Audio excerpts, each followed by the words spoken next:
Hey, TikTok, and thank you for this question. This is going to be a more freeform video. This is not scripted. I have a lot of thoughts. Obviously, it is an incredibly expansive topic, and as a bioethicist, I initially got started in like academia and bioethics, studying AI policy and ethics. I have written economic papers on this topic. None got published. All that is to say is that I've read a lot on this topic. I have worked in this topic.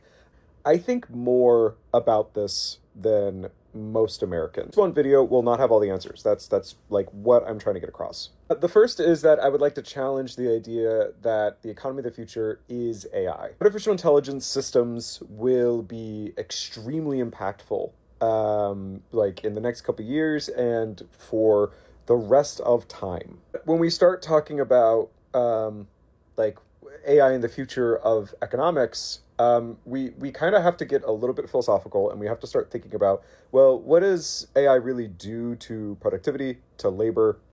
What does AI do to wealth? Sam Altman, who is the CEO of OpenAI right now, he even suggested that like intelligence compute power could be seen as utility in the future. I want to bring this back down to earth.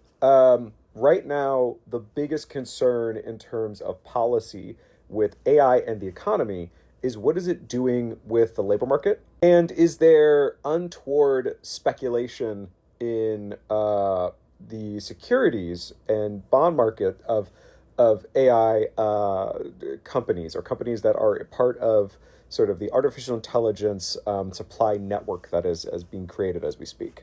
So, like I said, there's lots of things that this kind of question touches. It's not quite as simple as I can do in like a short TikTok snippet, but I wanted to respond in video in this format to let you know that, hey, this is something I've been thinking about for a very long time. Then, with that kind of validity, I wanted to say this. Artificial intelligence as an industry is in desperate need of regulations that are necessary to protect American citizens and our interests. Thing from making sure Americans are not priced out of their homes from utility costs, from AI data centers, ensuring that companies are not using AI as an excuse, not that they're making a rational business decision, but that they're using AI as an excuse to do massive layoffs for things like stock buybacks. And if we're allowed to be hopeful, right?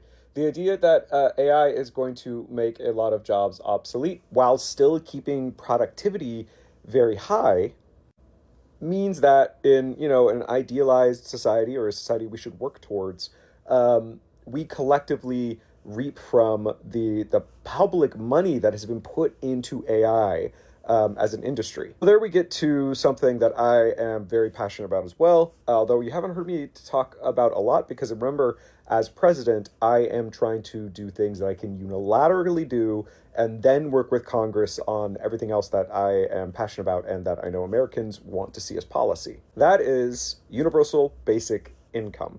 You may have heard me here also describe it as a negative income tax. That's because the history of the idea goes back, it goes back arguably for forever to like Rome and the grain dole. But in like modern parlance, it goes back to the economist Milton Friedman, who was like a very conservative economist who argued for universal basic income. Milton Friedman's argument and Andrew Yang's argument are very different. I side somewhere in between, leaning towards Andrew Yang's proposal. It's not just his proposal, but he was a big champion of it, that America needs to find a way to start redistributing our resources, as some jobs simply no longer are really feasible because we are able to automate them. Let me be clear. I support, and this is in general, I support things like negative income taxes and universal basic income. But that is not something I can implement as president in any legal way. And it's an idea that I'm still evolving on, right? Like, this is something that I think we need to be consulting economists on, that we need to be consulting supply chain logisticians on. And it's going to be the policy of my administration to establish a working group to look at this, to look specifically at If AI is a threat to the labor market and to Americans' ways of life, as a government, we have a responsibility to enable the prosperity of our citizens in a land of equal opportunity. And my suspicion is, and my like very general policy position is that's going to end up being something like a universal basic income or a negative income tax. And that's just as like the response of how we deal with the explosion of automation we're going to be seeing right now, currently, and also in the next few years. Where I differ on individuals like Andrew Yang, who I think is a smart guy, is that I don't want to see UBI being used as an excuse or a replacement for a robust social safety net that I believe all Americans deserve as Americans. In short, because I know this is a little bit more rainbowy, this is a little bit more freeform, but my views on AI are something that I'm willing to always keep an open mind to. But my initial instinct is to protect American interests and protect our ways of life. Right now, artificial intelligence as a technology only benefits really like a very thin slice of society that tends to be the kinds of people who our society has already been overly benefiting. In the same breath, I also think AI represents opportunities to make all of America more prosperous and to make all our lives more easy. That's something we can never trade our security or privacy for. Just like my stance towards most new technologies, we have reason to be, not pessimistic, not overly optimistic.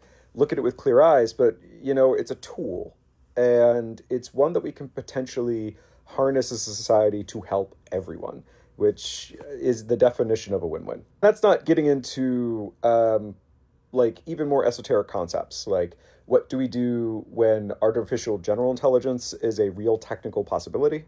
So I want to make this concrete. What are the positive opportunities of AI?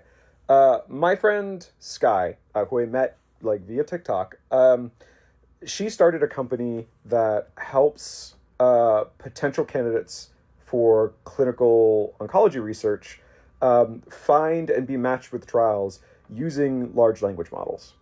So think about that, right? This is something critically important. This is something we need. This is something I was working on at my former role as a clinical research professional. And this is the kind of win-win that we need, right? This is a critical use case that AI can help amend this gap. And, this is a way that we might all be able to benefit as a society using AI systems. This is not going to be the last video on this topic by far. This is arguably the first video on this topic. If you'd like to hear more about how I will be clear-eyed about AI when it comes to policy positions and sort of my knowledge on the implications of what AI are, please follow this page. Please share this video and share my most trending videos. I'm here to stay, and I'm here to win this fight.